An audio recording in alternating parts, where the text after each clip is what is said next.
C'est adopté. Sur la 8-4. Oui, Madame Morin. Oui, Monsieur le maire, chers collègues.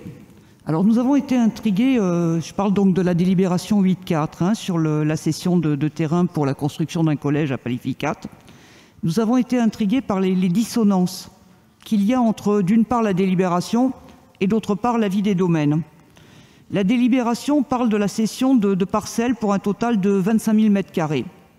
Mais l'avis des domaines, d'octobre 2020, parle de parcelles pour un total de 51 166 m², soit le double. De plus, il n'y a aucune correspondance entre les parcelles inscrites dans l'avis des domaines et celles répertoriées dans la délibération. Et le montant de la cession passe, lui, du simple au double entre la délibération et l'avis des domaines. Alors, comment se fait-il qu'un tel écart ait échappé à la vigilance de nos élus ? Au vu des erreurs manifestes qui entachent donc la légalité de cette délibération, nous vous invitons à la retirer pour la présenter à un prochain conseil, sous peine de l'avoir contestée devant la juridiction administrative. Par ailleurs, dans l'avis des domaines, les parcelles sont présentées comme classées en, je cite, zone AUF destinée à être ouverte à l'urbanisation à moyen ou long terme, suite au PLUiH approuvé le 11 avril 2019 et rendu exécutoire le 18 mai 2019. Or, le PLUiH a été annulé et nous sommes donc revenus au PLU de 2013. Et dans celui-ci, les parcelles concernées, si tant est que j'ai bien pu les repérer vu la divergence entre les documents présentés, elles sont classées, d'après le PLU, en zone AU0, qui est explicité dans le graphique du règlement 4B2 du cahier au 1 2500e. Alors pour les néophytes, les zones AU, ça correspond au territoire destiné à être ouvert à terme à l'urbanisation. Et les zones AU0, ce sont des zones à urbaniser, avec d'une part celles où l'occupation et l'utilisation du sol sont interdites, et d'autre part celles où l'occupation et l'utilisation du sol sont soumises à des conditions particulières. La rédaction même du document du PLU pose problème du fait d'un manque de clarté. Et nous n'arrivons pas à savoir si ça relève de l'article 1, AU0, où l'occupation et l'utilisation du sol sont interdites, et après la rédaction parle d'utilisation du sol et destination, il doit manquer un verbe. En tout état de cause, ça semble s'appliquer au collège, mais ce n'est pas clair du tout. Donc si nous, on a bien compris, et nous comptons sur vous pour nous éclairer, il serait donc interdit pour l'instant de construire sur ces parcelles. Et dans ce cas-là, il faudra in fine passer par une révision du PLUiH, en l'occurrence un nouveau PLUiH, pour pouvoir construire sur ces parcelles.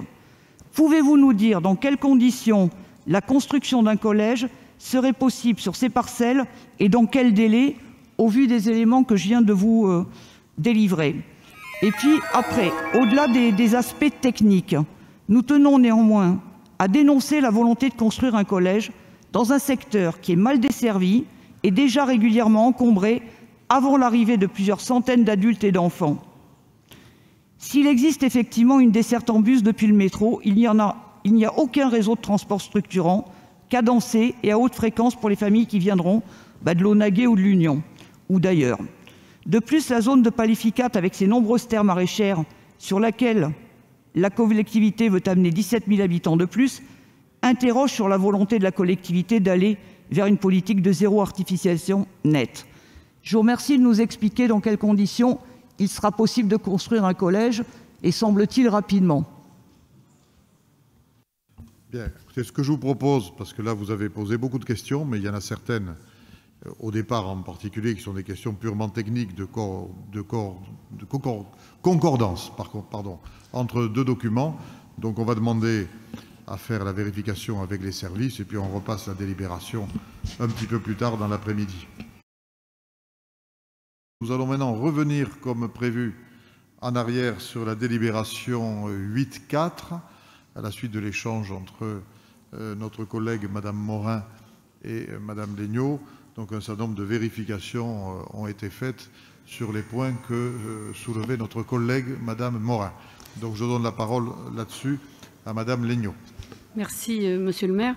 Donc, effectivement, la délibération concernant la cession au département d'un foncier destiné à la construction du collège Palefica, cette délibération peut présenter à sa lecture des incohérences.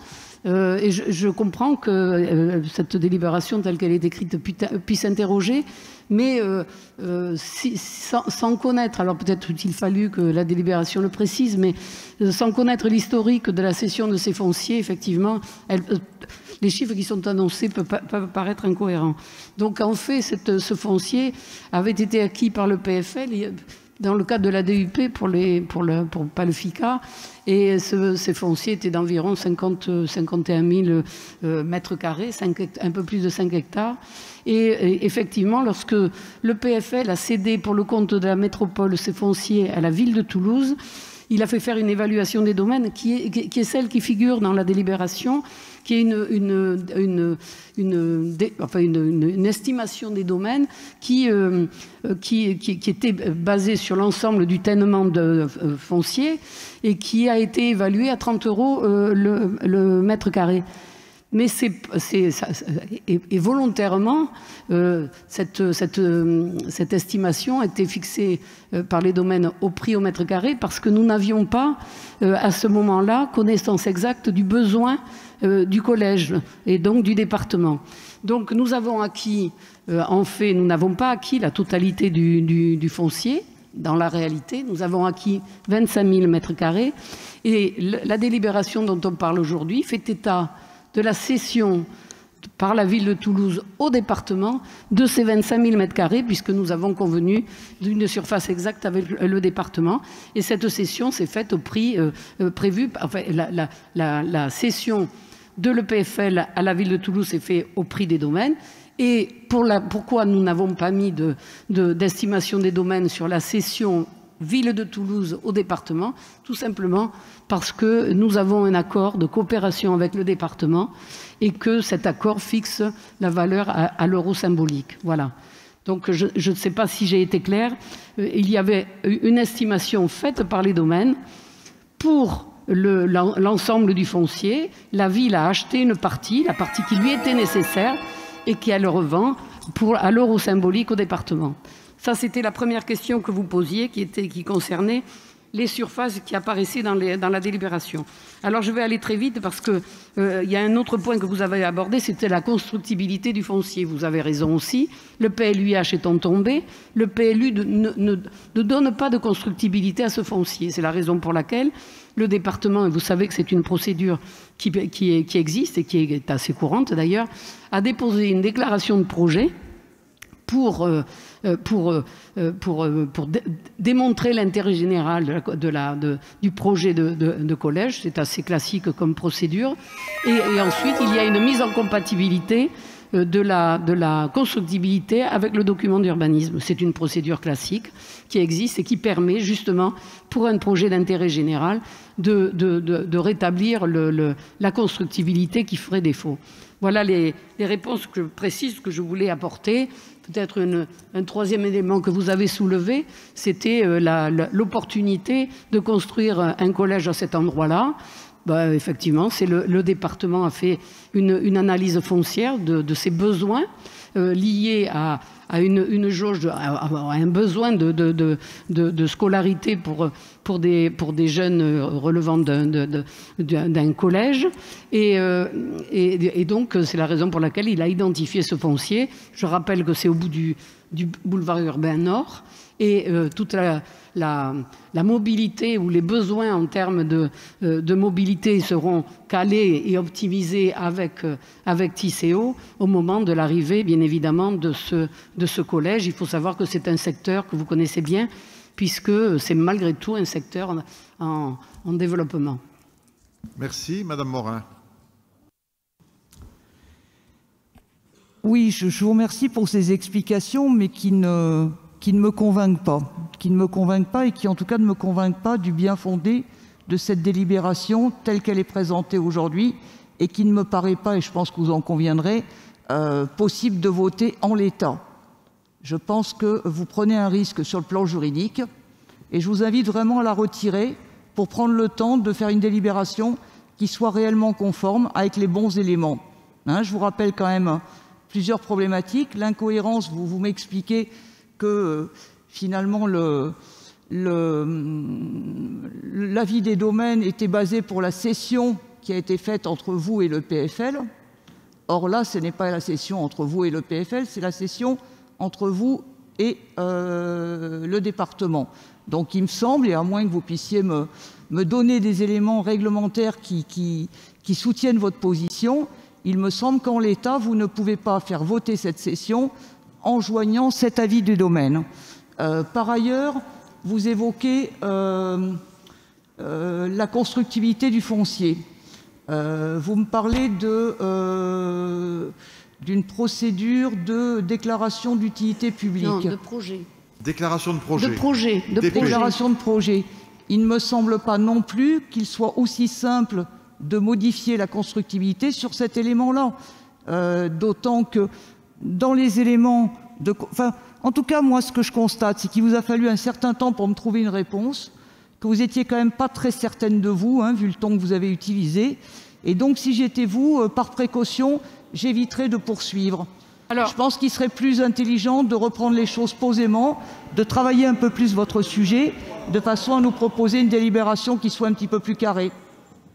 Écoutez, Madame Morin, nous avons été particulièrement attentifs à votre propos. Hein, nous avons considéré votre propos. On ne l'a pas balayé d'un revers de main. Et voilà que, quelque part, vous nous le reprochez. En réalité, Madame Legnaud m'a fait savoir qu'elle avait fait les vérifications pour être sûre sur les points que vous aviez soulevés. Simplement, je n'ai pas pu lui donner la parole parce que je voulais que les chapitres précédents de discussion se terminent. Donc elle aurait pu reprendre la parole assez rapidement, mais l'organisation des débats fait que, effectivement, il a fallu un certain temps. Voilà. Après, je trouve assez méprisant vos propos vis-à-vis de ma collègue. Je les regrette, je les déplore. Nous avons des services ici qui sont des services compétents, qui ont l'habitude de traiter ces sujets-là, qui ont donc été interrogés tout à l'heure de manière expresse par notre collègue Annette Legnaud, qui ont répondu à notre collègue que tout était bordé juridiquement, et donc les risques juridiques que vous aviez identifiés, on les a regardés, on ne les a pas du tout méprisés, et finalement nous avons été rassurés. Voilà pourquoi, effectivement, je présente cette délibération. Donc je mets au voix cette délibération. Excusez-moi, oui, permettez-moi de vous répondre. D'abord, il ne s'agit pas d'une mise en cause des agents. Hein. Les agents, ils travaillent dans un cadre donné par les élus.